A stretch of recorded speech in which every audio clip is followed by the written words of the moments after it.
Hi guys, welcome! In this video, I'll walk you through inside Constellation Tower, which is the brand new seasonal instance in ROM. We'll take a look at the dungeon mechanics and the rewards you can obtain from clearing this instance.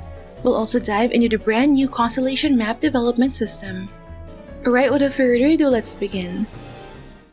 Constellation Tower is a seasonal PvE instance that resets every month, meaning you will only need to clear it once a month to earn rewards.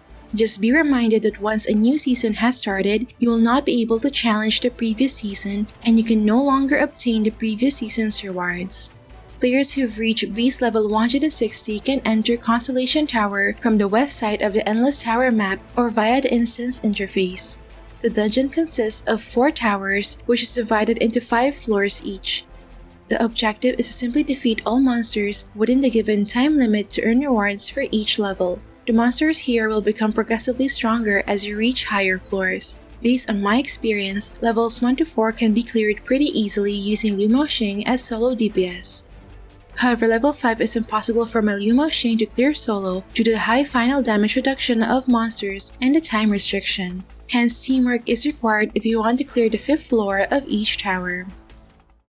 Another unique mechanism of Constellation Tower is that each tower grants a special blessing to certain job classes that will boost their physical and magic damage by 50% and reduce the final damage they receive by 20% while inside the tower. As an example, for this week, entering Tower of Death will grant a special blessing to these 10 classes only. The blessed classes in each tower will be reshuffled every week. Moreover, when a team includes a certain number of blessed classes, an additional team blessing will be activated for all team members inside the tower. As an example, for this week, the team blessing inside Tower of Death is Constellation Seal Echo, wherein there's a 5% chance that using offensive skill will not enter cooldown and cast delay. The trigger chance increases if there are 3 to 5 blessed classes on the team. It also grants 5% physical and magic penetration for 5 seconds, which can stack.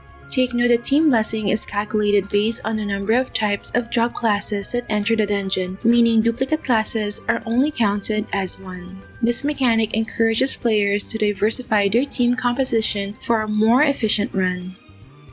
As for the rewards, clearing each floor will grant fixed amount of Zenny, Valkyrie's Gift, and Constellation Badge. This badge is needed to upgrade the brand new Constellation Map development system, which we'll discuss later.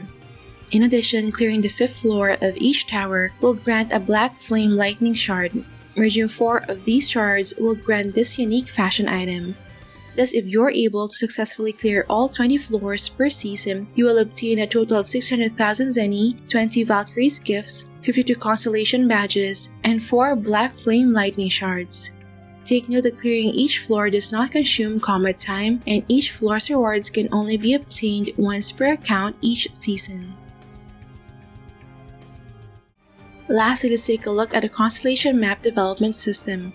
You can access the Constellation Map through the instance interface or via this NPC in Endless Island. Each season features 10 nodes that can be upgraded using Constellation Badges. Note that some nodes can only be unlocked after clearing a certain number of floors in Constellation Tower. If the nodes are not yet unlocked by the end of the season, they will be unlocked after 2 seasons, allowing casual players to catch up. Here is a summary of the badges required to upgrade each node and the corresponding stat boost. All in all, you must clear at least 15 floors of Constellation Tower to unlock all nodes and spend 196 Constellation Badges to fully upgrade the season's Constellation Map. This will grant a total of plus 60 physical and magic attack, plus 30 physical and magic defense, and plus 1500 max HP bonus attributes. Since clearing Constellation Tower only gives a maximum of 52 Constellation Badges per season, you will need to craft additional Constellation Badges via the Blazing Furnace on Endless Island or Pantera. Crafting Constellation Badges will consume certain amounts of white and green quality materials, with the crafting recipe changing every week. For example, this week's recipe is 1200 Witch Stardust, 1200 Burning Heart, and 300 Iron per badge. Hence, the drawback is that it can be a huge Zenny sink depending on the material's market price. The crafting limit for Constellation Badges is capped at 40 per week and it refreshes every Monday. Thus, the minimum requirement to fully upgrade this season's Constellation Map is to clear all 5 floors for 1 tower and then clear all 4 floors for the other 3 towers to get 37 badges. Then just craft the remaining 159 badges.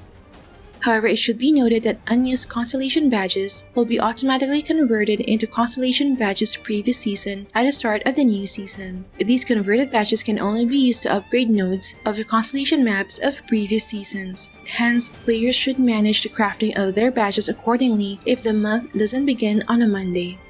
Additionally, players can use the Blazing Furnace to craft Starflower Stamen. It requires 500 white quality materials and 2 purple quality materials and has a cap of 20 per week. Its crafting recipe and limit also refreshes every week. And there you have it, that's a brand new Constellation Tower seasonal instance and a Constellation Map development system. Overall, I like the concept of this new monthly dungeon as it encourages players to form groups and plan strategies to clear the dungeon within the allocated time period.